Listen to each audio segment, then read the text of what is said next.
الحمد لله وكفى وسلام على عباده الذين اصطفى أما بعد أعوذ بالله من الشيطان الرجيم بسم الله الرحمن الرحيم والله لا يحب الفساد سبحان ربك رب العزة عما يصفون وسلام على المرسلين والحمد لله رب العالمين اللهم صل على سيدنا محمد وعلى آل سيدنا محمد وبارك وسلم اللهم صل على سيدنا محمد وعلى آل سيدنا محمد وبارك وسلم اللهم صل على سيدنا محمد وعلى آل سيدنا محمد وبارك وسلم ازدواجی جھگڑوں میں اب تک یہ عنوان رہا کہ بیوی کی کن غلطیوں کی وجہ سے میاں بیوی کے درمیان لڑائی ہوتی ہے، جھگڑے ہوتے ہیں۔ عورت کو چاہیے کہ وہ گھر میں زندہ دل بن کر رہے، جب خاوند آئے تو خندہ پیشانی سے اس کا استقبال کرے، اس کا دل باغ باغ ہو جائے۔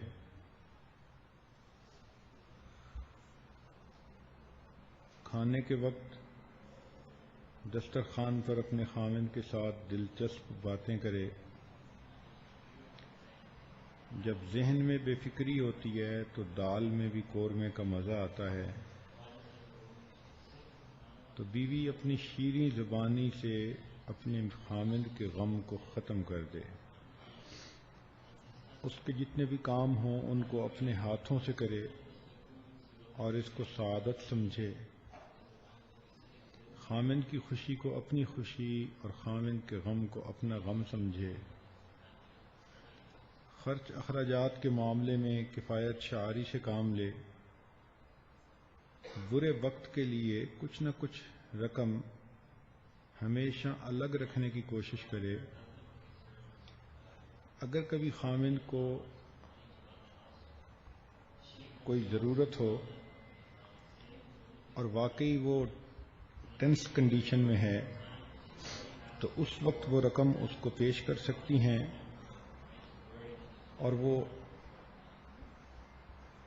اس کے دل میں اپنے لیے جگہ بنا سکتی ہیں۔ ویسے بھی اس جمع شدہ رقم میں سے خاوند کے کبھی کپڑے سی کر دے دیے، سلوا کر دے دیے، اس کو کبھی گھڑی تحفہ لے کر دے دی۔ حدیث پاک میں ہے تہادو تہابو، ہدیہ دو محبت بڑھے گی۔ اب یہ ہمیشہ خاوند کی ذمہ داری نہیں ہوتی کہ وہ ہدیہ دے۔ هل جزاء الاحسان الا الاحسان۔ خاوند کی اس جمع شدہ رقم میں سے کبھی بیوی بھی اس کو کوئی پرسنل چیز لے کر دے تو خاوند کی خوشی میں اضافہ ہوتا ہے۔ اصول یاد رکھیں کہ پہلے خاوند کو کھلائیں پھر خود کھائیں، پہلے اسے پلائیں پھر خود پئیں، اور جس بات میں خاوند کی دلچسپی نہ ہو اسے بالکل ہی چھوڑ دیں۔ ایسی کبھی بھی نوبت نہ آنے دیں کہ تم ادھر منہ کر لو ہم منہ ادھر کر لیں گے۔ محبت کے میدان میں بازی کو ہار کر ہی انسان جیتتا ہے۔ کبھی بھی شوہر کے ساتھ بد اعتمادی اور بے اطمینانی کا اظہار نہ کریں۔ جو عورت اپنا دل بھی سنوارتی ہے، جسم بھی سنوارتی ہے، وہ ہمیشہ اپنے خاوند کی پسندیدہ بنتی ہے۔ اس کے لیے مچلتے اور چھلکتے حسن کی ضرورت نہیں ہوتی، سمجھداری کی ضرورت ہوتی ہے۔ مرد کبھی بھی ضدی عورت کو پسند نہیں کرتا۔ جب بھی کوئی ایسی بات ہو تو ضد کو ختم کر کے ہمیشہ مرد کی بات کو مان لیا کریں۔ پاک دامنی وہ صفت ہے کہ جس کی وجہ سے عورت ہمیشہ اپنے خامند کے دل پہ راج کرتی ہے۔ خامند کے آرام کا خیال رکھیں، اس کو اپنا دوست بنائیں اور دوسروں کی نظر میں اس کی عزت بڑھائیں۔ یہ وہ باتیں تھیں کہ عورت اگر ان باتوں کا خیال رکھے تو گھر کا ماحول پرسکون رہتا ہے، میاں بیوی کے درمیان محبت بڑھتی رہتی ہے۔ اب رہ گئی باتیں کہ خامند کو کیا کرنا چاہیے۔ نبی علیہ الصلوۃ والسلام نے ارشاد فرمایا، خیرکم خیرکم لأہلہ، تم میں سے سب سے بہتر وہ ہے جو تم میں سے اپنے اہل خانہ کے لیے بہتر ہے۔ چنانچہ مرد کی اچھائی کا معیار اس کا بزنس نہیں، اس کا دفتر نہیں، اس کے دوستوں کی محفل نہیں، مرد کی اچھائی کو پرکھنے کے لیے معیار اس کا اپنی بیوی کے ساتھ تعلق ہے۔ اگر اس نے ان کو خوش رکھا ہے اور ان کے غم ختم کر دیے اور ان کو پرسکون زندگی دینے کی کوشش کی تو یقیناً یہ ایک اچھا انسان ہے۔ نبی علیہ الصلوۃ والسلام اس کی تصدیق فرما رہے ہیں، اور نبی علیہ السلام نے یہ بھی فرمایا کہ انا خیرکم لأہلی، کہ میں تم سب میں سے اپنے اہل خانہ کے لیے زیادہ بہتر ہوں۔ گویا پریکٹیکل مثال بھی نبی علیہ السلام نے دے دی۔ عورت کو اللہ رب العزت نے مرد کی پسلی میں سے بنایا۔ اس کا معنی یہ کہ اللہ رب العزت نے نہ تو سر میں سے بنایا کہ اس کو سر پہ بٹھا کے رکھو، نہ اس کو پاؤں سے بنایا کہ اس کو پاؤں کے نیچے رکھو۔ اللہ رب العزت نے اسے پسلی سے بنایا کہ یہ تمہارے دل کے قریب ہے، تم اس کو ہمیشہ اپنے دل کے قریب رکھو۔ اس لیے خاوند کو چاہیے کہ وہ گھر کا ذمہ دار ہے، اس کو تحمل مزاج ہونا چاہیے۔ ذرا سی بات پہ غصے میں آ جانا، ہر وقت غصے کی زبان بولنا، ہر وقت لہجہ بدل کے بیوی سے بات کہنا، یہ بے وقوف مردوں کا کام ہوتا ہے۔ یہ کوئی مردانگی نہیں ہوتی۔ یہ تو وہی والی بات ہوئی کہ جیسے کسی نے کہا جی مجھے اپنے سے چھوٹوں پہ بڑا غصہ آتا ہے۔ جی ہاں، ذرا بڑے کے ساتھ غصہ کر کے دکھائیں نا، تمہاری طبیعت ٹھیک کر دیں۔ تو کمزوروں پہ غصہ آنا یہ کوئی اچھی علامت نہیں ہوتی۔ ان کے ساتھ تو رحم دلی کا معاملہ ہونا چاہیے۔ گھر کے اندر 100 چھوٹی موٹی باتیں ہو جاتی ہیں، ایسی باتوں کو اگنور کر جانا چاہیے۔ کلیئرنس اور ٹالرنس اس کے آج کل اصول بنے ہوئے ہیں۔ دنیا میں جتنی بھی مشینری چل رہی ہے، اس کی فٹنگ میں ہمیشہ کلیئرنس ٹالرنس کا خیال رکھا جاتا ہے۔ شیفٹ کا سائز اتنا ہو تو بیرنگ کا سائز اتنا ہوگا۔ دو چیزوں کو آپس میں فٹ کرنا ہے تو ان کے درمیان اتنی کلیئرنس ہونی چاہیے۔ تو اگر مشینری نے فٹ ہونا ہے، اس میں کلیئرنس ٹالرنس چاہیے، تو دو انسانوں نے اپنی ازدواجی زندگی میں فٹ ہونا ہے تو ان کو بھی کلیئرنس ٹالرنس کی ضرورت ہوتی ہے۔ درگزر سے کام لینا چاہیے، کوئی کسی موڈ میں کوئی کسی موڈ میں، تو چھوٹی چھوٹی باتوں کا بتنگڑ بنا دینا یہ کبھی بھی عقل مندی کی بات نہیں ہوتی۔ مرد کتنا برا لگتا ہے کہ چھوٹی سی بات پہ ناراض ہو کر بیٹھ جائے۔ اس لیے کہنے والے نے کہا to run a big show one should have a big heart, کہ بڑا شو دکھانے کے لیے پھر دل بھی بڑا کرنا پڑتا ہے۔ تو شادی کے بعد تو خامند کو اپنا دل بہت بڑا کر لینا چاہیے. انگریزی کا ایک مقولہ ہے کہ high winds blow on high mountains, اونچے پہاڑوں کے اوپر آندھیاں بھی زیادہ تیز چلا کرتی ہیں. تو زندگی میں اونچ نیچ ہوتی ہے، کبھی ماں کی طرف سے شکوے، کبھی بہن کی طرف سے شکوے، کبھی بیوی کی طرف سے شکوے. اب یہ ذمہ داری خامند کی بنتی ہے. کئی خامندوں کو دیکھا کہ وہ اپنی بیوی کو ماں کے رحم و کرم پہ چھوڑ کے خود ایک طرف ہو جاتے ہیں. انتہائی غیر ذمہ دارانہ بات. ہمیشہ اپنی پوزیشن کا خیال رکھنا چاہیے. اگر محسوس کر رہے ہو کہ بیوی کی غلطی تو اس کو پیار سے سمجھاؤ.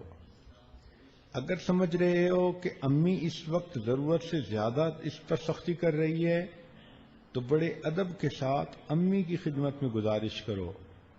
اپنی بیوی کی وکالت کرتے ہوئے ذرا بھی نہ شرماؤ، اس لیے کہ چھوٹی چھوٹی چیزیں ہی بعد میں بڑی بنا کرتی ہیں. تو بیوی کو پروٹیکٹ کرنا یہ تو خامند کی ذمہ داری ہوتی ہے. اب اس کو یوں کہنا کہ بھئی مجھے نہیں پتا، بس تم انہیں خوش کرو، تو بیوی کوشش تو کرے گی کہ میرے خامند کی والدہ ہے میں خوش کروں. مگر ہم نے کئی مرتبہ دیکھا کہ ساس بڑی گھاگ اور تجربے کار ہوتی ہے، اونچ نیچ جانتی ہے، سمجھتی ہے. وہ ایسے اپنی اننگز کو پلے کرتی ہے کہ اس عورت کو یا بچی کو ناک آؤٹ کر کے رکھ دیتی ہے. تو اس میں خامند کی ذمہ داری ہے کہ وہ اپنی پوزیشن کا خیال رکھے، اور اگر دیکھتا ہے کہ امی ضرورت سے زیادہ سختی کر رہی ہے یا امی نے اس کو ٹف ٹائم دینا شروع کر دیا ہے تو ان کی باتوں کو پھر خود بلاک کرے. اس لیے شریعت نے کہا کہ مرد کی ذمہ داری ہے کہ اپنی بیوی کو الگ مکان یا کوئی کمرہ لے کر دے جس میں وہ کوئی سکھ کا سانس لے سکے. بیوی کو سر چھپانے کی جگہ لے کر دینا شرعاً خامند کی ذمہ داری ہے. ہمارے حضرت رحمت اللہ علیہ فرمایا کرتے تھے کہ اللہ تعالی خامند کو ذرا بھی گنجائش دے تو اس کو اپنی زندگی میں سب سے پہلے مکان خریدنا چاہیے. بلکہ یہاں تک فرماتے تھے لا ایمان لمن لا مکان لہو، کہ جس کا مکان نہیں اس کا ایمان ہی نہیں. تو ایک دن اس عاجز نے عرض کیا کہ حضرت یہ اتنی بڑی بات جو آپ فرماتے ہیں اس کا بیک گراؤنڈ کیا ہے؟ حضرت نے فرمایا کہ دیکھو، اگر کسی خامند نے اپنا گھر نہیں خریدا اور اس کی بیوی کرائے کے مکان میں رہ رہی ہے اور اللہ نہ کرے کہ خامند کی وفات ہو جائے، ایکسیڈنٹ ہو جائے، تو کرائے دار تو اس عورت کو یہاں نہیں رہنے دیں گے، وہ کہاں سے کرایہ دے؟ تو جب وہ اس کا سامان گھر سے نکالیں گے تو یہ عورت پریشانی کے عالم میں کفریہ بول بولے گی، اس کا ایمان ہی خطرے میں ہو جائے گا. تو اس لیے فرماتے تھے کہ خامند کی ذمہ داری کہ عورت کو سب سے پہلے سر چھپانے کی کوئی جگہ دے تاکہ جس میں وہ اپنی زندگی گزار سکے. یاد رکھیں کہ جتنا محبت و پیار سے میاں بیوی رہتے ہیں اتنا ہی اللہ رب العزت ان سے خوش ہوتے ہیں. کہتے ہیں کہ house is built by hands but home is built by hearts. اینٹیں جڑتی ہیں تو مکان بن جاتے ہیں، جب دل جڑتے ہیں تو گھر آباد ہو جاتے ہیں. لہذا بیوی کے ساتھ خوش اخلاقی سے رہنا یہ خامند کی ذمہ داری. اور خوش اخلاقی اس کو نہیں کہتے کہ چھوٹی چھوٹی باتوں کے اوپر انسان ڈانٹ ڈپٹ کرتا پھرے، غصے ہوتا پھرے، تیوریاں دیکھتا پھرے، بولنا چھوڑ دے. یہ چیزیں میاں بیوی کے درمیان ہونا انتہائی برا ہوتا ہے.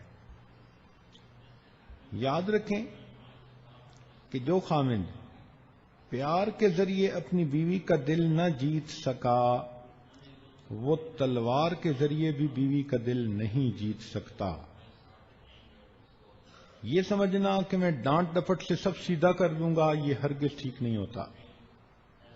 ہم نے دیکھا ہے کہ ڈانٹ ڈپٹ سے الٹا کام بگڑتا ہے، بیوی سہم جائے گی، بیوی چپ ہو جائے گی، لیکن بیوی بھی اپنے خاوند کے خلاف گوریلا جنگ لڑنا شروع کر دے گی۔ تو کیا فائدہ؟ اس لیے محبت و پیار ہی ازدواجی زندگی کے لیے بہترین عمل ہے۔ چنانچہ نبی علیہ الصلوۃ والسلام کی عادت مبارکہ تھی، جب بھی گھر تشریف لاتے تھے مسکراتے ہوئے آتے تھے اور اپنے اہل خانہ کو سلام کیا کرتے تھے۔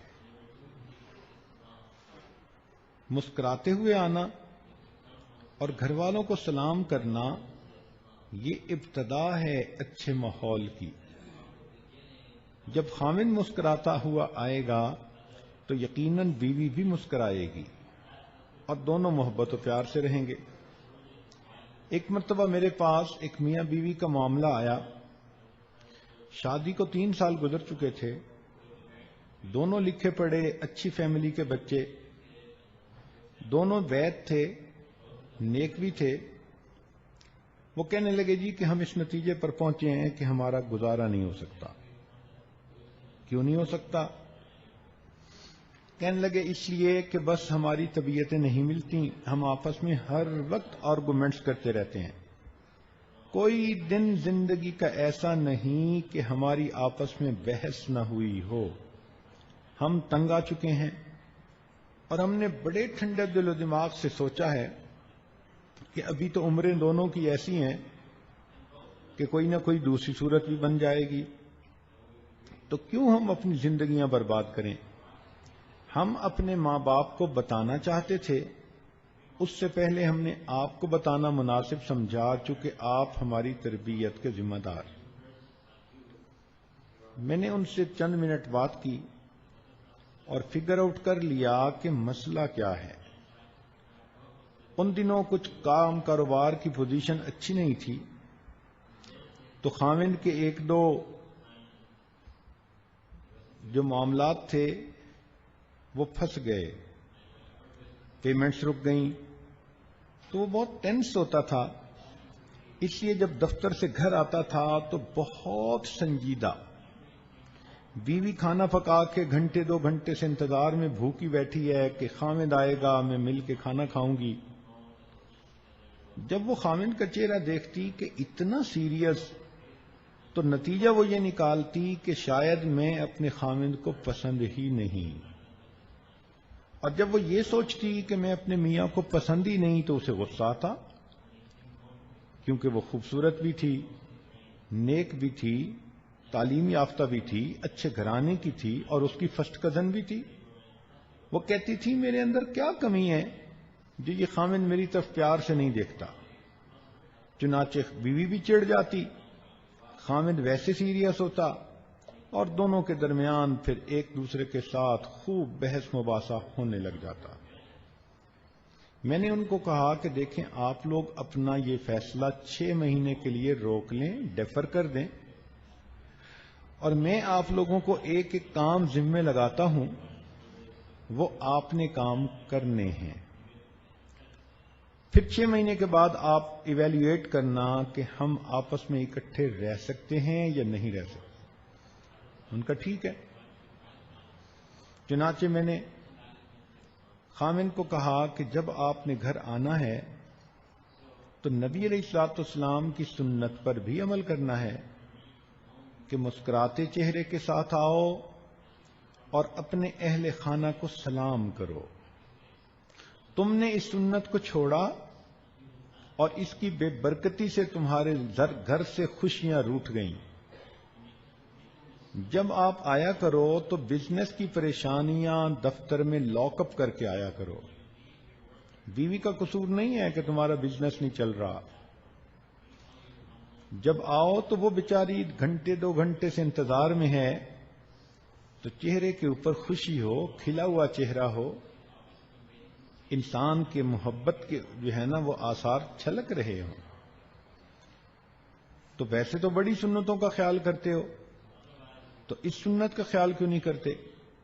جب اس نوجوان کو یہ بات سمجھائی تو وہ کہنے لگا جی میں اس سنت پر ضرور عمل کروں گا۔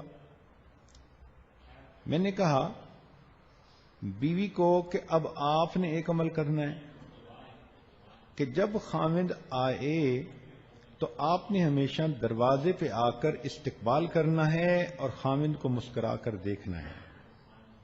اس نے کہا ٹھیک۔ میں نے کہا یہ بات تو تھی جو میں نے آپ کو سنت کے مطابق بتائی، اب اس سچویشن میں جب آپ دونوں کی طبیعتیں اتنی ایک دوسرے سے دور ہو چکی ہیں، اب میں خاوند کو ایک عمل اور بتاتا ہوں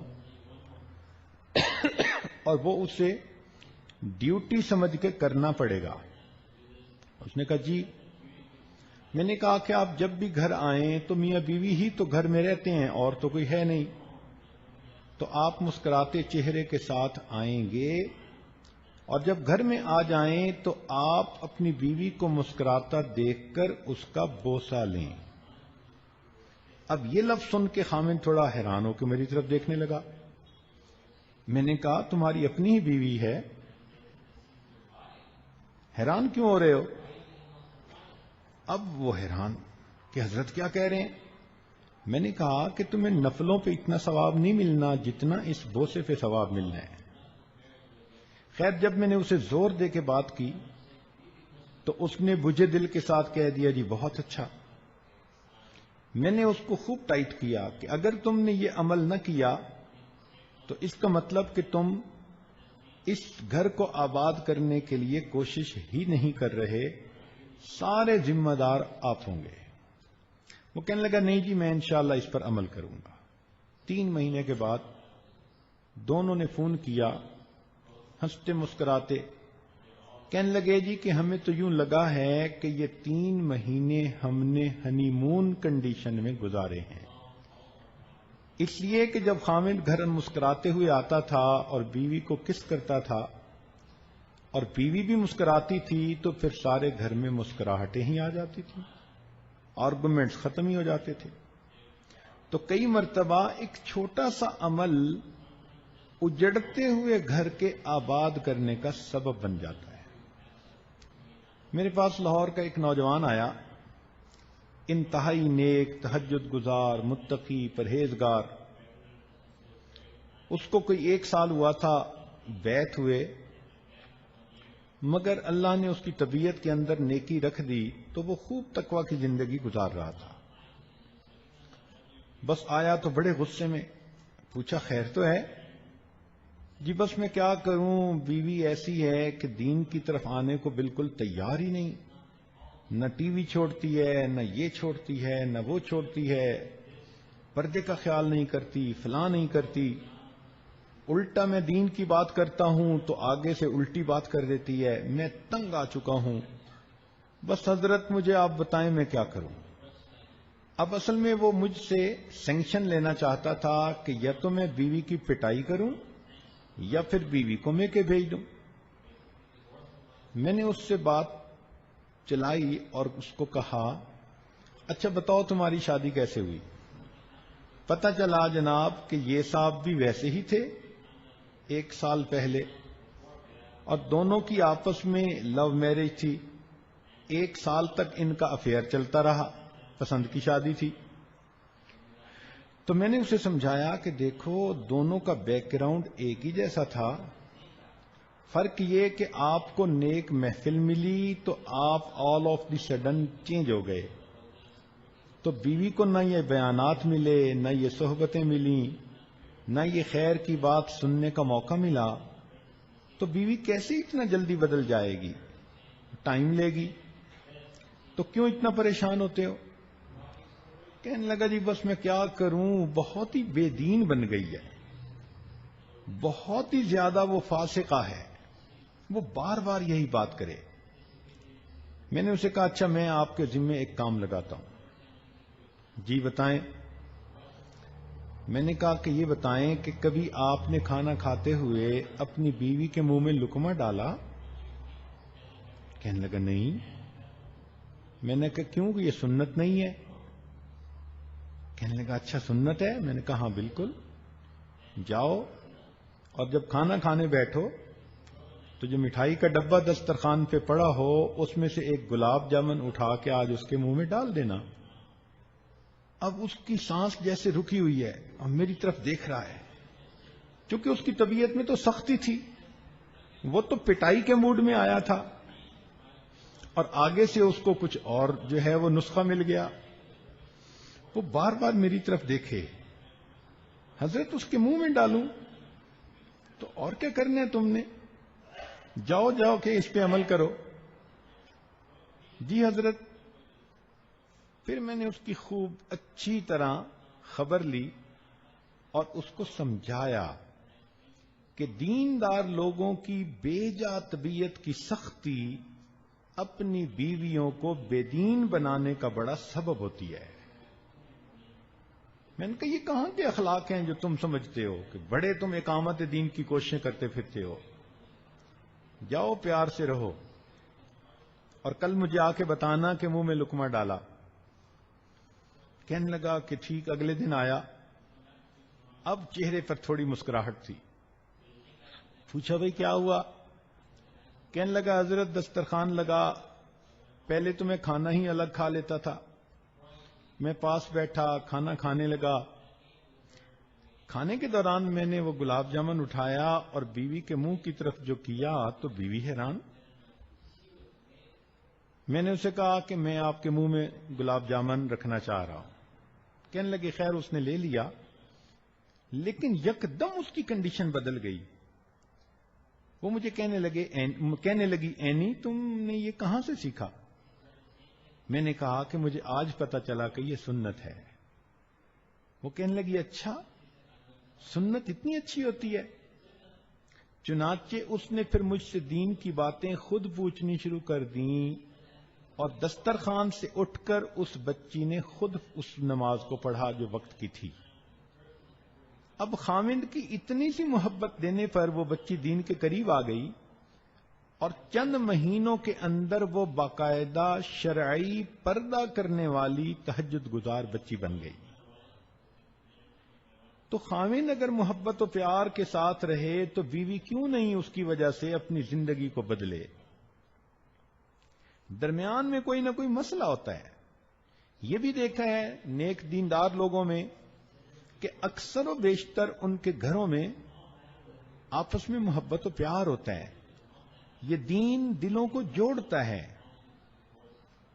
اللہ تعالیٰ فرماتے ہیں ان الذین آمنوا وعملوا الصالحات سیجعل لهم الرحمن ودا, کہ جو لوگ ایمان لا کر نیک اعمال کریں گے اللہ ان کے دلوں میں محبتیں بھر دیں گے. اس لیے میں نوجوان بچوں کو سمجھاتا ہوں کہ اگر تم پرسکون زندگی گزارنا چاہتے ہو تو گھر میں دین کا ماحول پیدا کر لو. دینی ماحول کی وجہ سے دلوں میں محبتیں پیدا ہو جائیں گی. ایک نوجوان آئے, کہنے لگے جی کیا کریں, ہم میاں بیوی کی بنتی نہیں. کیوں؟ کہتے ہیں بس دل ہمارے ایک دوسرے سے بہت کھٹے ہو گئے. میں نے کہا تم دلوں پہ ایلفی استعمال کرو.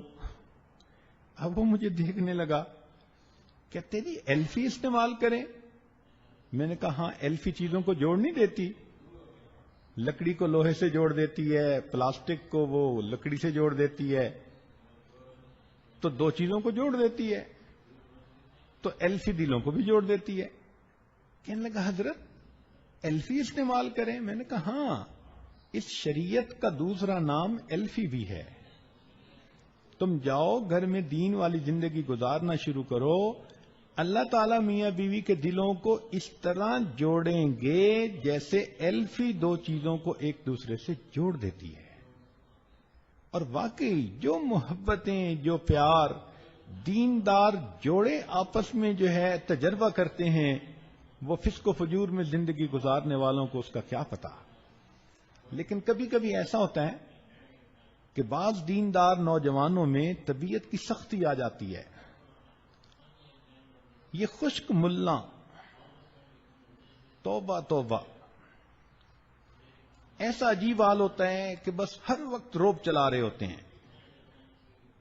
ان کو لہجہ بدل کے بات کرنے کی عادت ہو جاتی ہے، یہ نارمل موڈ میں بات ہی نہیں کرتے، اور بات بات پہ آیت پڑھتے ہیں الرجال قوامون علی النساء۔ بھائی اللہ رب العزت نے مرد کو گھر میں بڑا بنایا، مقام دیا، مگر اس کا یہ مطلب تو نہیں کہ بس تم اب ڈنڈا ہی چلانا سیکھو، تم اپنی پوزیشن کا خیال رکھو۔ اور یہ دیکھو کہ نبی علیہ السلام نے کیا فرمایا۔ نبی علیہ السلام نے ارشاد فرمایا خیرکم خیرکم لأہلہ، تم میں سے سب سے بہتر وہ ہے جو تم میں سے اہل خانہ کے لیے بہتر ہے۔ چنانچہ سیدنا عمر خطاب رضی اللہ عنہ کے پاس ابی بن کعب رضی اللہ عنہ بھی تشریف فرما تھے۔ ایک خاتون آئی اور آ کر کہنے لگی امیر المومنین، میرا خامند بہت نیک ہے، ساری رات تہجد پڑھتا رہتا ہے اور سارا دن روزہ رکھتا ہے، اور یہ کہہ کے خاموش ہو گئی۔ عمر رضی اللہ عنہ بڑے حیران کہ اے خاتون تو کیا کہنے آئی ہے؟ اس نے پھر یہی بات دہرائی، میرا خامند بہت نیک ہے، ساری رات تہجد میں گزار دیتا ہے اور سارا دن روزہ رکھتا ہے۔ اس پر ابی بن کعب رضی اللہ عنہ بولے اور کہنے لگے امیر المومنین، اس عورت نے اپنے خامند کی بڑے اچھے الفاظ میں شکایت کی ہے۔ کیسے شکایت کی؟ کہ امیر المومنین، جب وہ ساری رات تہجد پڑھتا رہے گا اور سارا دن روزہ رکھے گا تو پھر بیوی کو وقت کب دے گا؟ تو یہ کہنے آئی ہے کہ میرا خامند نیک تو ہے، مجھے وقت نہیں دیتا۔ تو عمر رضی اللہ عنہ بڑے حیران ہوئے۔ چنانچہ انہوں نے خامند کو بلایا تو اس نے کہا کہ ہاں میں مجاہدہ کرتا ہوں، یہ کرتا ہوں، وہ کرتا ہوں۔ چنانچہ انہوں نے فرمایا کہ دیکھو شرعاً تمہارے اوپر ضروری ہے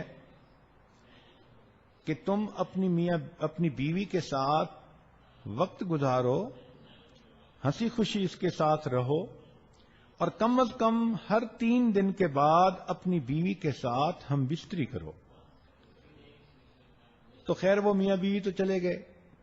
تو عمر رضی اللہ عنہ نے پوچھا ابی بن کعب رضی اللہ عنہ سے کہ آپ نے یہ کنڈیشن کیوں لگائی کہ ہر 3 دن کے بعد بیوی سے ملاپ کرو؟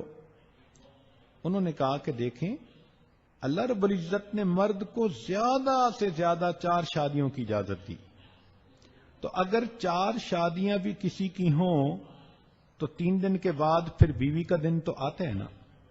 تو میں نے اسے کہا کہ تم زیادہ سے زیادہ 3 دن عبادت کر سکتے ہو، 3 دن کے بعد 1 دن رات تمہاری بیوی کا حق ہے، تمہیں گزارنا پڑے گا۔ تو دیکھو شریعت بھی انسان کو کیا خوبصورت باتیں بتاتی ہے۔ نبی علیہ الصلوۃ والسلام اپنے اہل خانہ کے ساتھ بہت محبت پیار سے رہتے تھے، ان سے ان کی دل لگی کی باتیں کرتے تھے۔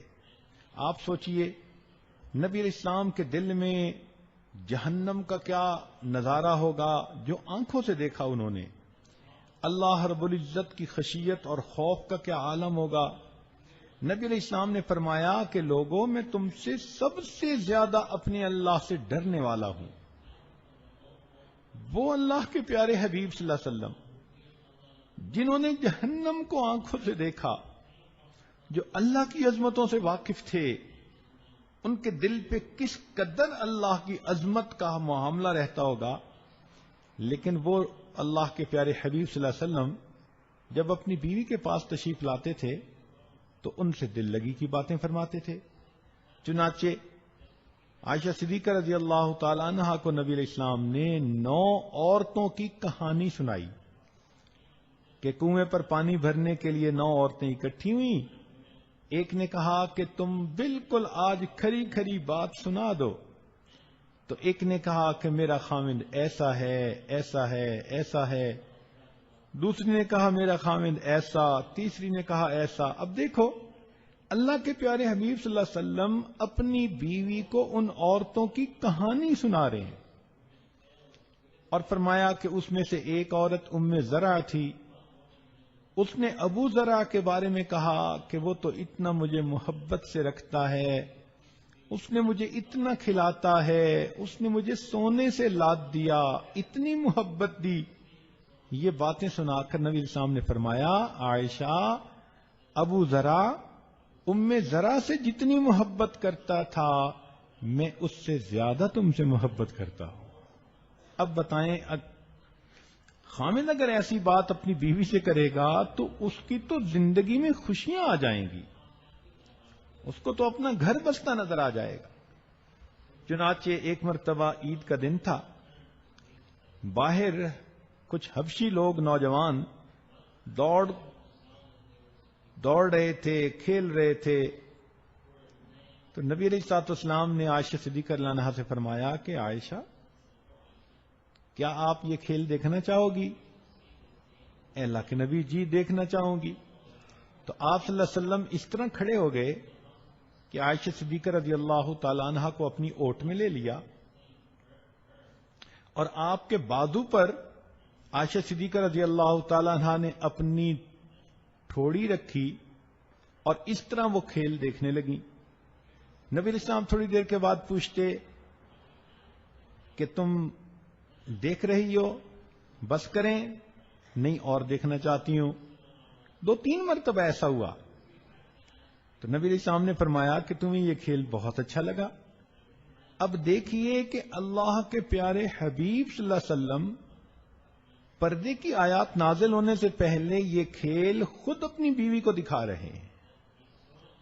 اور ایک میدان جنگ سے واپسی پر رات کا وقت تھا، تو اس وقت عورتیں رات کو اپنی ضرورت سے فارغ ہونے کے لیے باہر نکل جاتی تھیں اپنے خامدوں کے ساتھ. ٹوائلٹ تو بنے ہوئے ہوتے نہیں تھے. نبی علیہ السلام اپنے اہل خانہ کے ساتھ گئے. رات کا وقت تھا، کھلا میدان تھا. نبی علیہ السلام اپنی اہلیہ سے فرماتے ہیں کہ حمیرہ آؤ دوڑ لگائیں. اب دیکھو کتنی عجیب بات لگتی ہے. چنانچہ نبی علیہ الصلوۃ والسلام اپنی اہلیہ کے ساتھ دوڑنے لگے. تو نبی علیہ السلام نے ان کو جیتنے دیا. جب وہ جیت گئیں تو وہ بہت خوش ہو گئیں. نبی علیہ الصلوۃ والسلام خاموش ہو گئے.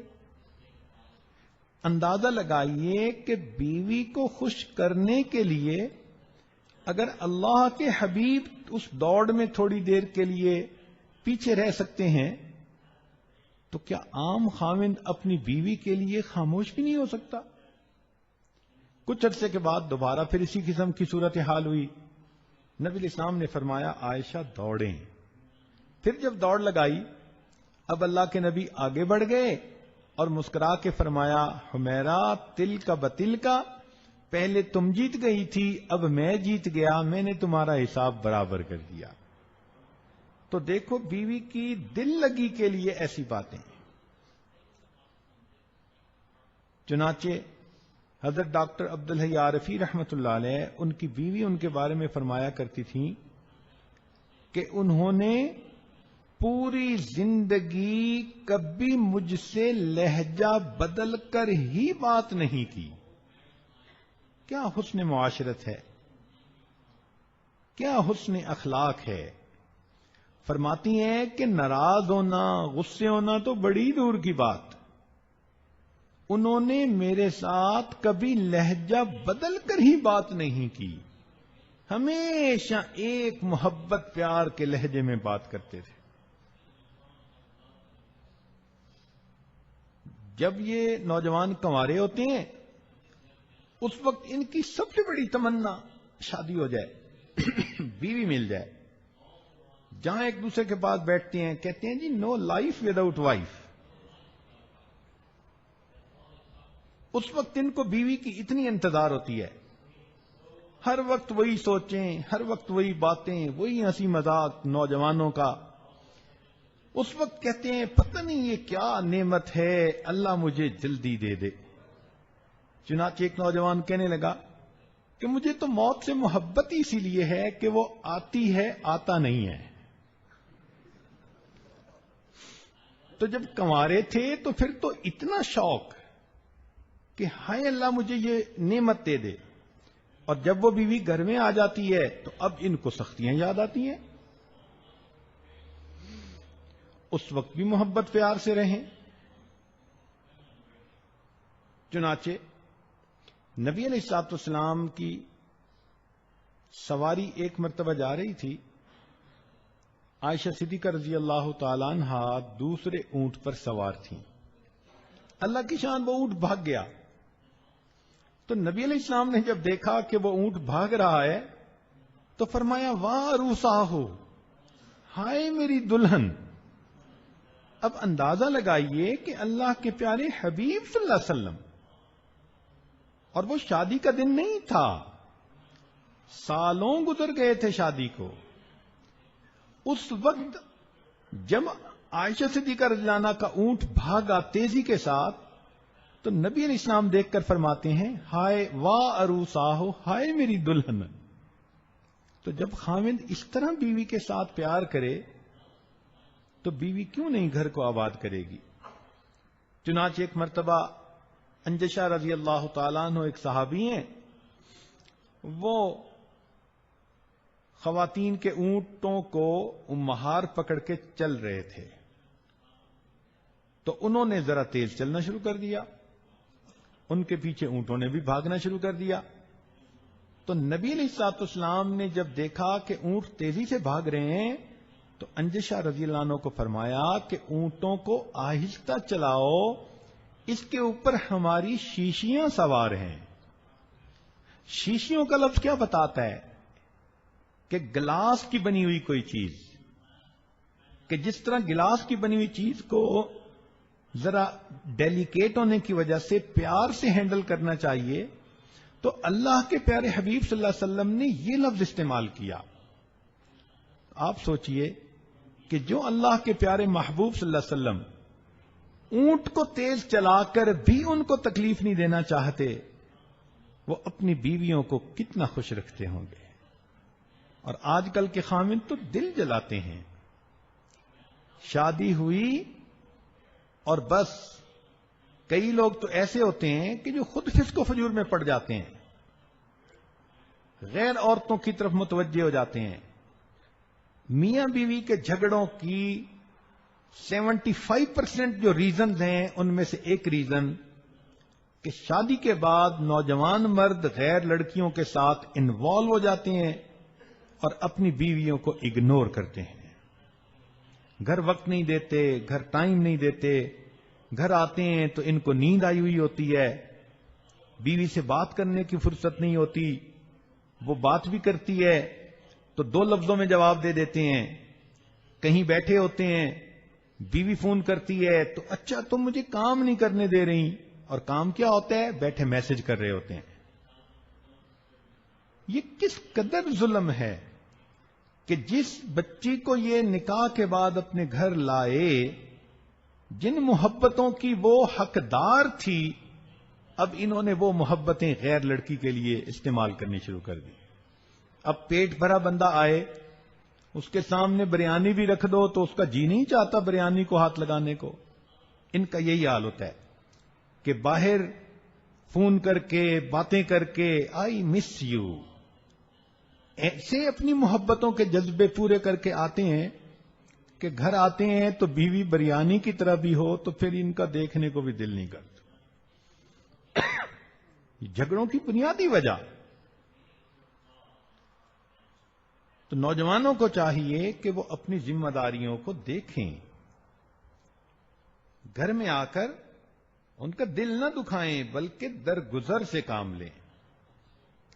شریعت نے یہ کہا ہے کہ بیوی کا چونکہ خاوند کے ساتھ پیار کا تعلق ہے، محبت کا تعلق ہے، اب اس محبت میں کئی مرتبہ بیوی میں ناز بھی آ جاتا ہے، تو اعتدال کے ساتھ بیوی کے ناز کو بھی برداشت کر لینا چاہیے.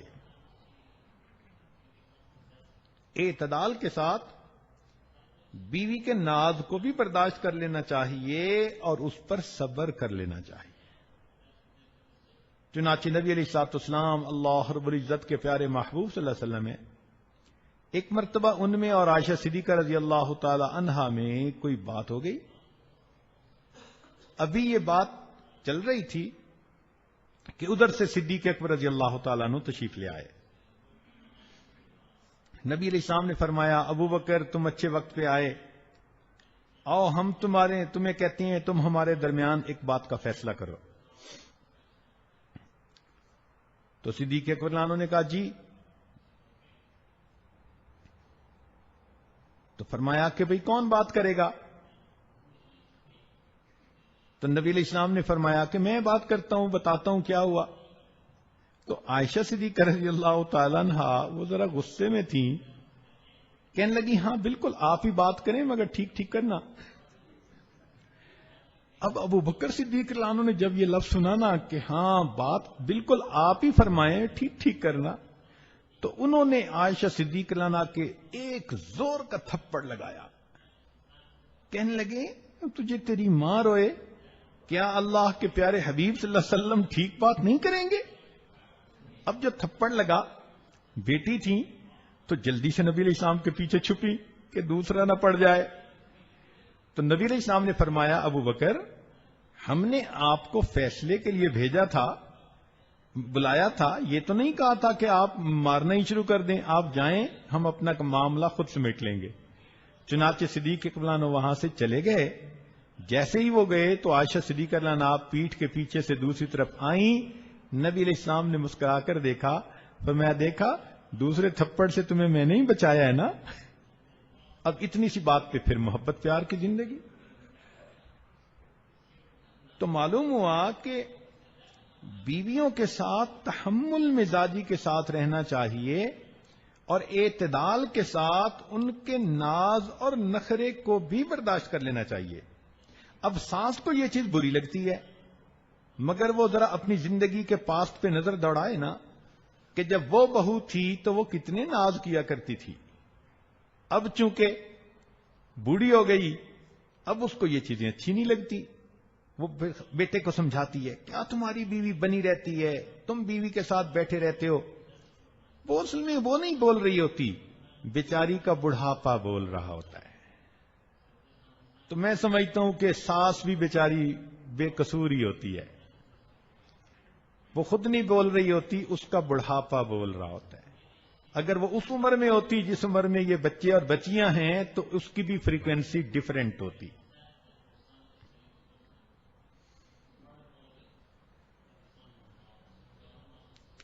حضرت تھانوی رحمۃ اللہ علیہ فرماتے ہیں کہ اولاد نہ ہونے کی وجہ سے دوسری شادی کرنی پڑی تو بیویوں کے اندر پھر آپس میں ایک دوسرے کے ساتھ تو معاملہ چلتا ہی ہے، تو کبھی یہ ناراض تو کبھی وہ ناراض.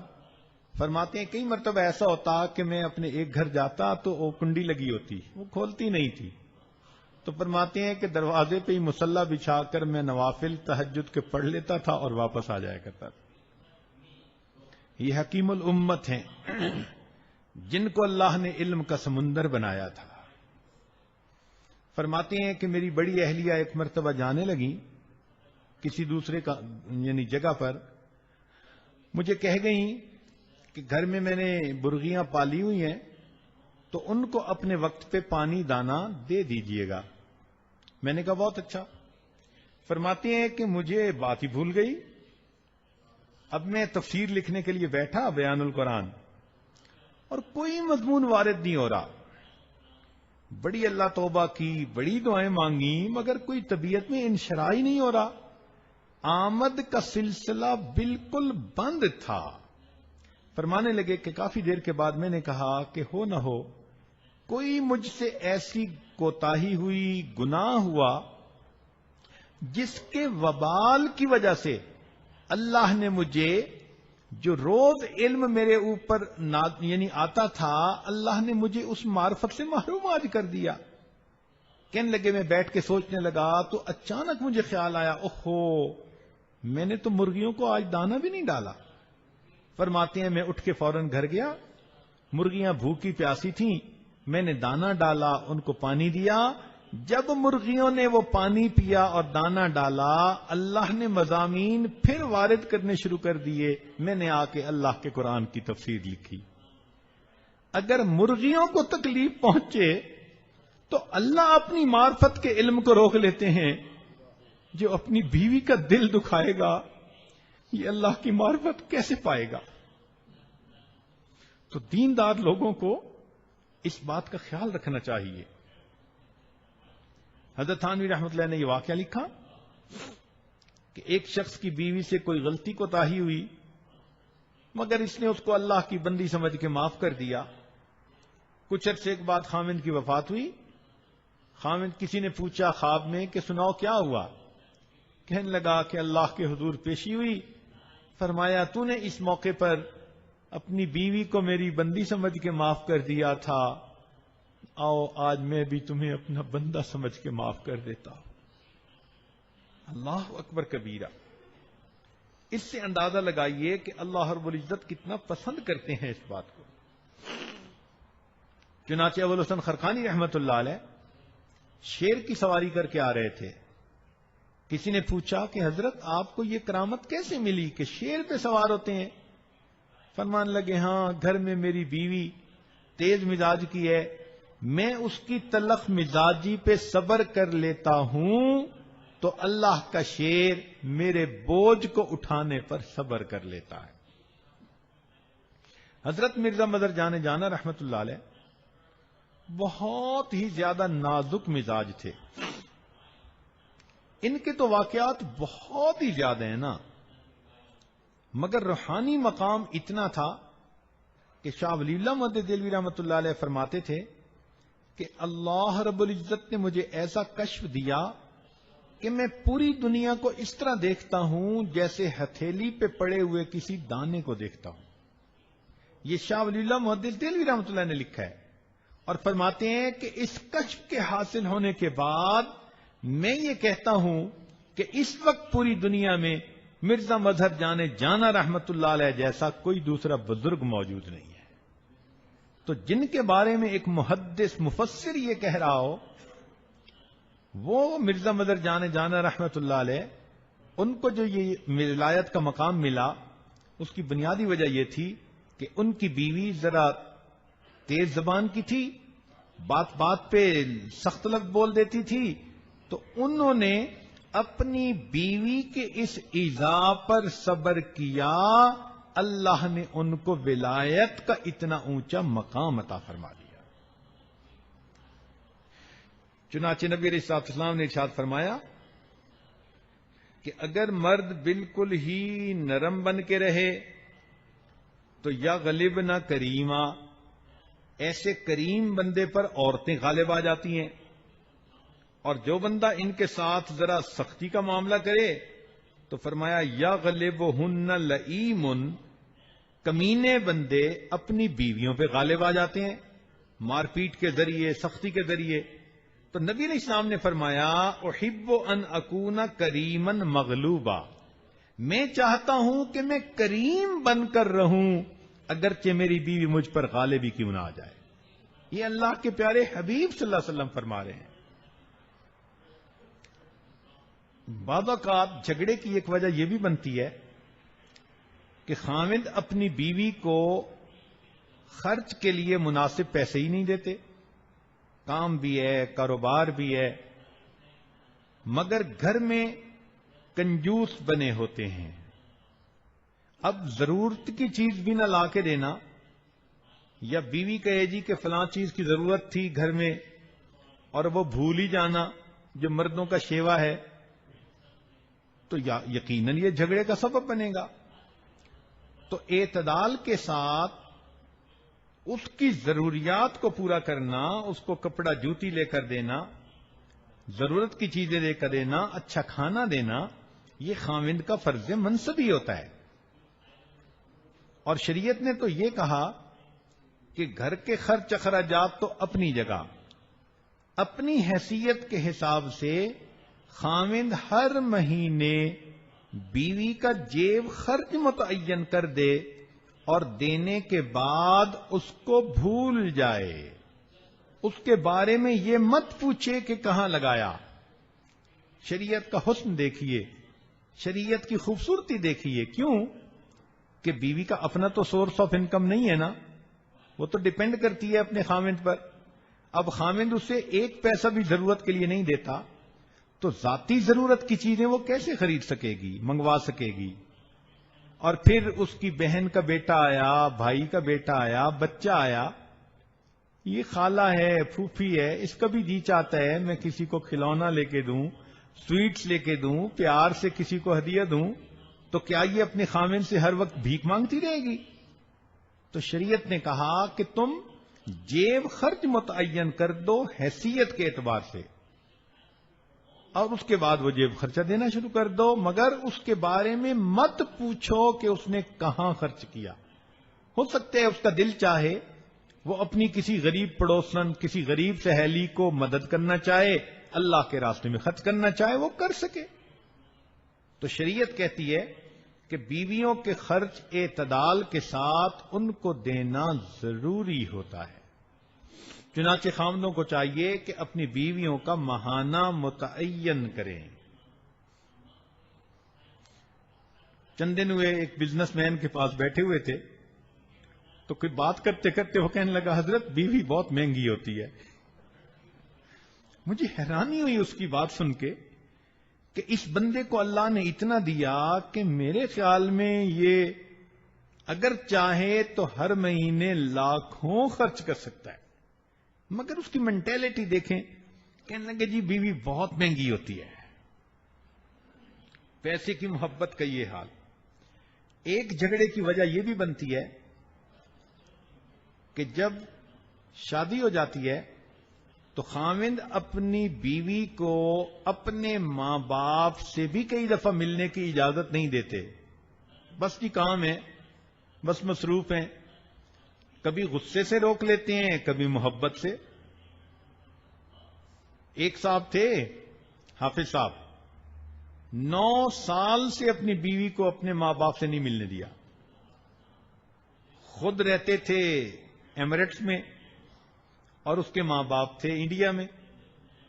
اب وہ بچی عالمہ بھی ہے اور عاملہ بھی ہے، تقیہ بھی ہے، نقیہ بھی ہے، بہت اچھی عبادت گزار بچی، مگر دل سے اتنی دکھی، اور خامد بھی دیندار حافظ صاحب۔ بیوی جب بھی کہتی میرا بڑا جی چاہتا ہے میں ممی کے پاس جاؤں، بس کیا کروں میرا تمہارے بغیر گزارا نہیں ہوتا۔ مجھے اندازہ ہوا تو میں نے ان کو کہا کہ حافظ صاحب 9 سال گزر گئے، بیٹی ہے، اس کا جی چاہتا ہے کہ میں ماں باپ کو ملوں تو آپ جانے دیں۔ مجھے کہنے لگے حضرت کیا کروں، مجھے نیند ہی نہیں آتی اس کے بغیر۔ میں نے کہا بہت اچھا تمہیں نیند نہیں آتی، اب آپ اپنی جاب سے 1 مہینے کی چھٹی لو اور خود بھی اس کے ساتھ جاؤ اور 1 مہینہ وہیں پر رہو۔ اب حافظ صاحب کی ذرا آنکھیں کھلی، چنانچہ جب اس نے دیکھا کہ حضرت صاحب سیریس ہیں، اب اس نے واقعی 1 ہفتے کی چھٹی لی اور اپنی بیوی کو لے کر گیا اور جا کر اپنی بیوی کو والدین سے ملا کر لایا، جبکہ اس 9 سال میں وہ 2 درجن دفعہ جا کر اپنے ماں باپ کو مل کے آیا ہوا تھا۔ تو اپنے ماں باپ کو ملنے کے لیے وقت ہے، اس وقت تمہیں نیند کیسے آ جاتی ہے بھائی؟ تو یہ بے وقوفیاں ہوتی ہیں کہ اپنے محرم رشتہ داروں سے، بھائی سے، بہن سے، ماں سے، باپ سے، اب ان سے بھی اس کو ملنے نہ دینا۔ کوئی جانور پالا ہوا ہے گھر میں ہم نے، اس کو انسان سمجھیے اور اس کی ضرورتوں کو محسوس کیجیے۔ یہ خاوند کی ذمہ داری ہوتی ہے۔ اور یاد رکھیں شریعت کہتی ہے کہ شادی سے پہلے خاوند کی 1 ماں اور 1 باپ، اور شادی کے بعد اب ساس اور سسر اس کے لیے ماں اور باپ کا حکم رکھتے ہیں۔ تو اگر یہ اس کو اس کے ماں باپ سے نہیں ملنے دے رہا تو گویا اپنے ماں باپ سے نہیں ملنے دے رہا۔ پھر شادی کی ایک بڑی وجہ، شادی کے جھگڑوں میں بڑھاپا ہوتا ہے۔ یہ ایک عجیب زندگی کا سٹیج ہوتا ہے جس میں طبیعتوں کے اندر بہت زیادہ سختی آ جاتی ہے اور حساس طبیعتیں ہو جاتی ہیں۔ چنانچہ عورت بوڑھی ہو یا مرد بوڑھی ہو، ذرا سی بات پہ وہ ناراض ہو جاتے ہیں۔ ہم نے بعض بوڑھوں کو دیکھا کہ وہ بیٹھے ہوا کو گالیاں نکال رہے ہوتے ہیں۔ طبیعت ایسی حساس ہو گئی۔ ہمارے حضرت مطلب فرماتے تھے کہ ایک بوڑھا ڈاکٹر کے پاس گیا، کہتے ڈاکٹر صاحب میری بینائی کمزور ہو گئی، ان کا بڑھاپا ہے۔ ڈاکٹر صاحب مجھے اونچا سنتا ہے، ان کا بڑھاپا ہے۔ ڈاکٹر صاحب میرے دانت بھی گر گئے 3-4، بڑھاپا ہے۔ ڈاکٹر صاحب مجھے کھانا بھی ہضم نہیں ہوتا، ان کا بڑھاپا ہے۔ جب ڈاکٹر نے کہا بڑھاپا ہے تو بوڑھے میاں کو غصہ آیا، کہنے لگا یہ کیا ہر بات پہ بڑھاپا ہے بڑھاپا ہے۔ ڈاکٹر صاحب نے کہا بڑے میاں یہ بھی بڑھاپا ہے۔ تو بڑھاپے میں بندے کی طبیعت ایسی ہو جاتی ہے، اور اکثر یہ لڑائیاں میاں بیوی کی اس عمر میں جب ان کو ایک دوسرے کی بایولوجیکلی ضرورت کم ہوتی ہے، سیکشولی ایک دوسرے کی ضرورت نہیں رہتی، تو ان کے یہ جھگڑے بہت بڑھ جاتے ہیں۔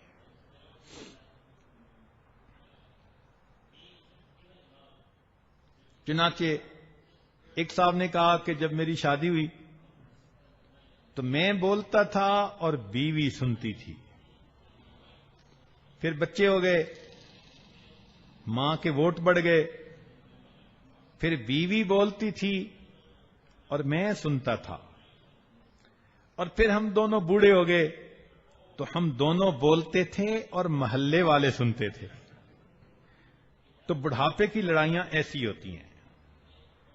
شریعت کا حسن و جمال دیکھیے کہ شریعت نے میاں بیوی کے تعلق میں 2 لفظ استعمال کیے۔ ارشاد فرمایا وَمِنْ آیَاتِهِ، اور اللہ کی نشانیوں میں سے یہ ہے ان خلق لکم من انفسکم ازواجا لتسکنوا الیہا، کہ اللہ نے تم میں سے ہی تمہارا جوڑا بنا دیا تاکہ تم اس سے سکون حاصل کرو، وجعل بینکم مودۃ ورحمہ، اور اللہ نے تمہارے درمیان مودت اور رحمت رکھ دی۔ مفسرین نے نقطہ لکھا کہ مودت ہوتی ہے جوانی کی عمر میں، ایک دوسرے کی ضرورت بھی ہوتی ہے، میاں بیوی لڑ بھی پڑتے ہیں تو رات کو پھر ایک ہوتے ہیں، میاں بیوی ناراض بھی ہوتے ہیں تو پھر ایک دوسرے کی ضرورت ان کو پھر منوانے پہ مجبور کر لیتی ہے۔ تو فرمایا کہ یہ مودت ہوتی ہے ایک دوسرے کے ساتھ۔ لیکن جب بوڑھے ہوتے ہیں تو وہ جو ایک دوسرے کی فزیکل ضرورت تھی وہ تو نہیں رہتی اتنی، وہ ریلیشن شپ تو بہت ویک ہو جاتا ہے۔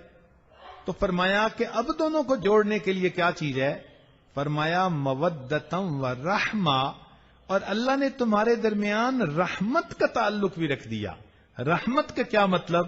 کہ بڑھاپے میں خاوند اگر بوڑھا ہو گیا تو بیوی یہ سوچے میں جب آئی تھی تو یہ کتنا نوجوان تھا، اس نے کمایا، اس نے گھر بنایا، اس کے بچے ہیں، اس نے مجھے خوشیاں دیں، اور مجھے خوشیاں دے دے کر اب یہ بوڑھا ہو گیا۔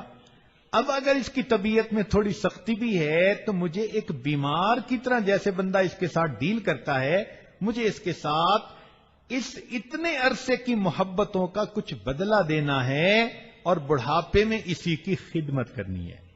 اور فرمایا کہ خاوند سوچے کہ یہ جب میرے پاس آئی تھی تو یہ کس قدر نوجوان اور خوبصورت لڑکی تھی، پھر یہاں آ کر اس کے بچے ہوئے اور اس کا یہ حال ہو گیا کہ بوڑھی ہو گئی۔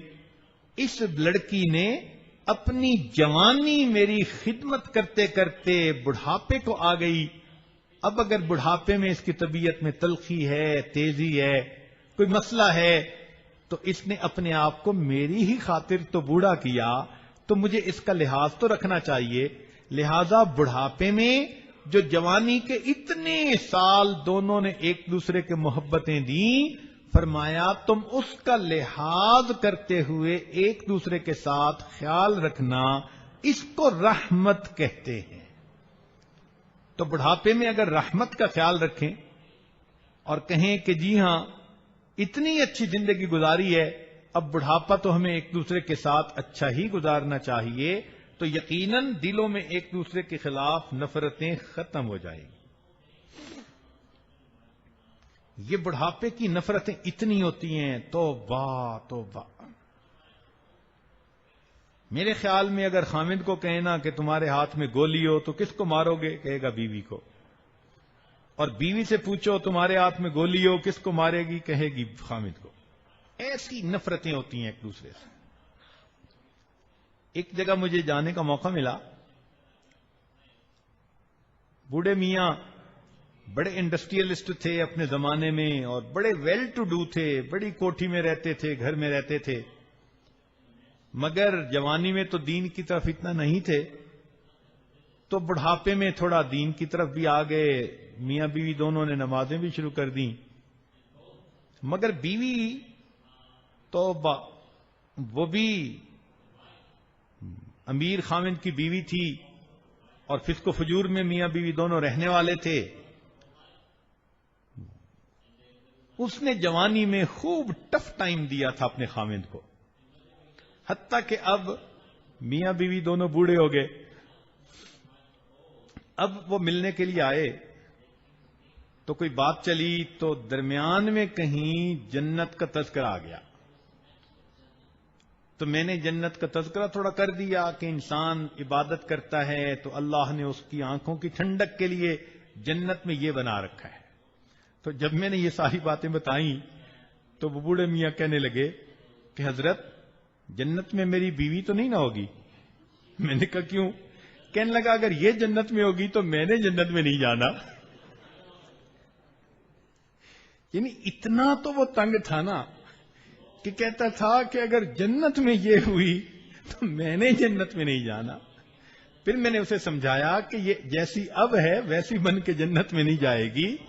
جنت میں یہ باکرا بن کر، نیک بن کر، اچھی بن کر جائے گی.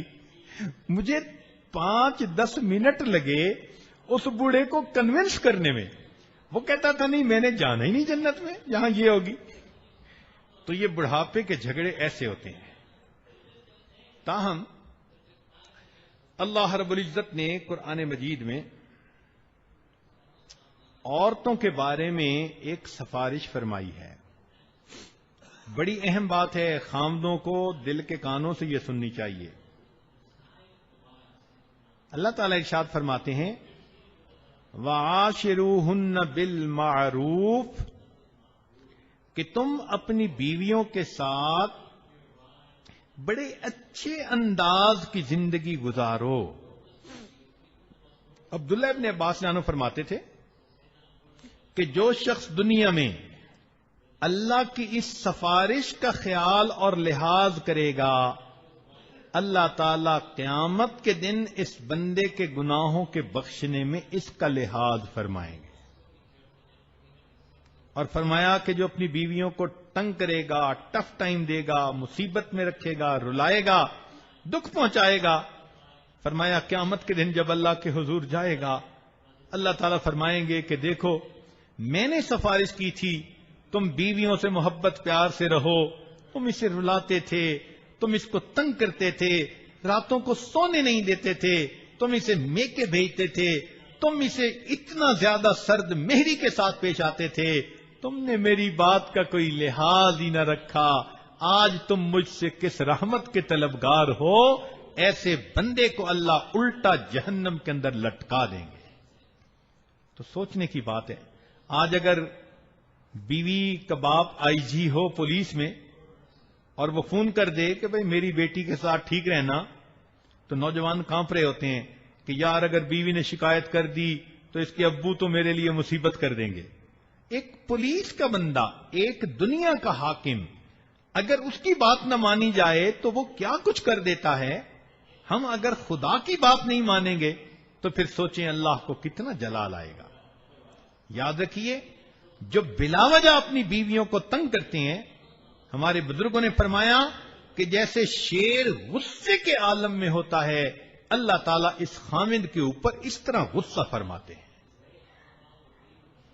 اللہ کے پیارے حبیب صلی اللہ علیہ وسلم جب اس دنیا سے جانے لگے تو آپ کی مبارک زبان سے جو آخری بات عائشہ صدیقہ رضی اللہ عنہا فرماتی ہیں، میں نے کان لگا کے سنی کہ نبی علیہ السلام فرما رہے تھے التوحید التوحید وما ملکت ایمانکم، کہ توحید پر جمے رہنا اور جو تمہارے ماتحت ہیں اپنی بیویوں کے بارے میں اللہ سے ڈرتے رہنا.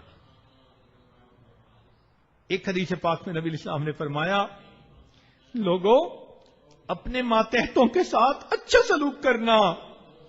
انا حجیجہم یوم القیامہ، میں قیامت کے دن ان کا وکیل بن جاؤں گا. اگر تم نے ان کے ساتھ زیادتی کی، ظلم کیا، سختی کی اور اپنی پوزیشن سے ناجائز فائدہ اٹھایا، اللہ کے حبیب فرماتے ہیں میں قیامت کے دن ان کا حجیج بن جاؤں گا، میں ان کا وکیل بن جاؤں گا، اور تم سے میں ان کو ان کا حق دلا کر رہوں گا. اب سوچئے جب اللہ کے حبیب وکیل بن جائیں گے، ہمیں اللہ کے حبیب کی شفاعت کیسے نصیب ہوگی؟ آج وقت ہے اپنی غلطی کوتاہیوں سے معافی مانگنے کا. اس لیے اس عاجز کی یہ ایک ایڈوائس ہے کہ اگر بیوی سمجھتی ہے کہ میں نے خاوند کے ساتھ زیادتی کی، وہ آج اپنے خاوند کے پاؤں پکڑ کر معافی مانگ لے. اور اگر خاوند سمجھتے ہے کہ میں نے بیوی کو ستایا اور رلایا، آج جا کر اپنی بیوی سے معافی مانگ لے، اس کا دل خوش کر لے. اپنی بیوی کا دل خوش کرے گا، دوسرے لفظوں میں اپنے پیارے حبیب حضرت محمد صلی اللہ علیہ وسلم کا دل خوش کرے گا، اور اپنے اللہ رب العزت کو خوش کرے گا. اللہ رب العزت ہمیں حقیقت حال کو سمجھنے کی توفیق عطا فرمائے. نبی علیہ السلام اپنے گھر میں کتنی محبت سے رہتے تھے. آخری بات سن لیجئے. آپ صلی اللہ علیہ وسلم گھر میں تشریف لاتے ہیں. عائشہ صدیقہ رضی اللہ تعالیٰ عنہا پانی پی رہی ہیں پیالے میں. نبی علیہ السلام نے دور سے دیکھا، فرمایا حمیرہ لبیک یا رسول اللہ، اے اللہ کے نبی حکم فرمائیے، حمیرہ میرے لیے کچھ پانی بچا دینا. سوچنے کی بات ہے کہ برکتیں تو اللہ کے پیارے حبیب میں تھیں، آپ برکتوں والی ذات تھے، آپ اپنی بیوی کا بچا ہوا پانی کیوں پینا چاہتے تھے؟ اصل میں محبت اظہار مانگتی ہے، اظہار کے بغیر وہ رہ نہیں سکتی. نبی علیہ السلام حکم دیتے ٹھنڈا پانی آپ کو کہیں سے بھی پیش کر دیا جاتا، مگر بیوی کا بچا ہوا پانی محبت کے اظہار کے لیے آپ پینا چاہتے تھے. فرمایا حمیرہ پانی میرے لیے بچا دینا. آپ تشریف لائے. عائشہ صدیقہ رضی اللہ تعالی عنہا نے وہ پانی کا بچا ہوا پانی پیالہ آپ کے حوالے کر دیا. نبی علیہ السلام نے مبارک ہاتھوں میں لے لیا اور اس کے بعد آپ پینے لگے تو آپ نے پیالے کو ایک جگہ پر روک کر پوچھا، حمیرہ تم نے کس جگہ اپنے لب لگا کر پانی پیا تھا؟ عائشہ صدیقہ رضی اللہ تعالیٰ عنہا نے انگلی سے بتا دیا کہ اے اللہ کے پیارے حبیب میں نے پیالے کی اس جگہ سے پانی پیا تھا. نبی علیہ السلام نے پیالے کے رخ کو پھیرا اور عین اسی جگہ اپنے مبارک لب لگا کر پانی کو نوش فرمایا. جب خاوند اپنی بیوی کو اتنی محبتیں دے گا، اس کا دماغ خراب ہے کہ وہ اپنے گھر کو آباد نہیں کرے گی. یہ تو میاں کے اوپر منحصر ہوتا ہے. اگر بیوی کو محبتیں دے دیتا ہے گھر آباد ہوتا ہے، مس ہینڈل کر لیتا ہے گھر برباد ہو جاتا ہے. اللہ تعالی ہمیں سمجھ عطا فرمائے اور ازدواجی زندگی کے جھگڑوں سے اللہ بچائے، گھروں کے فساد سے اللہ ہمیں محفوظ فرمائے اور ہمارے گھروں کو اللہ چھوٹی سی جنت کا ماحول عطا فرمائے. وآخر دعوانا ان الحمد للہ رب العالمین. تھوڑی دیر کے لیے مراقبہ کر لیجئے. لا الہ الا اللہ محمد الرسول اللہ. دعا کر لیجئے. سبحان ربی العلی الوہاب اللہم صلی علی سیدنا محمد وعلی آل سیدنا محمد وبارک وسلم. ربنا ظلمنا انفسنا وان لم تغفر لنا وترحمنا لنکونن من الخاسرین. اے مالک ہم آپ کے بندے ہیں، خطا کار ہیں، گناہ گار ہیں. میرے مولا ہم نے آپ کے حقوق کے اندر بھی کمی کوتاہیاں کر لی اور آپ کے بندوں کے حقوق میں بھی کوتاہیاں کر لی. آپ نے جنہیں خوش رکھنے کا حکم دیا اللہ ہم نے ان کے دل دکھائے، ان کے ساتھ غصے کیے.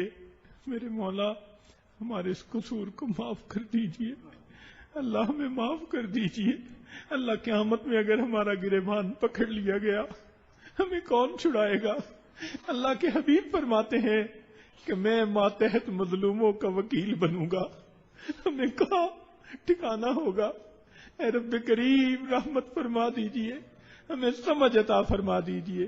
اللہ ہمیں گھر میں حسن معاشرت کے ساتھ زندگی گزارنے کی توفیق عطا فرمائیے.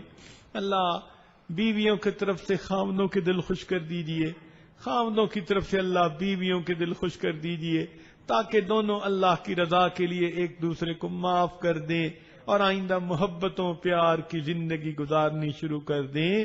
اللہ ہمارے گھروں سے اس لڑائی جھگڑے فساد کو ختم کر دیجئے اور ہمیں محبت بھرے دینی ماحول میں زندگی گزارنے کی توفیق عطا فرما دیجئے۔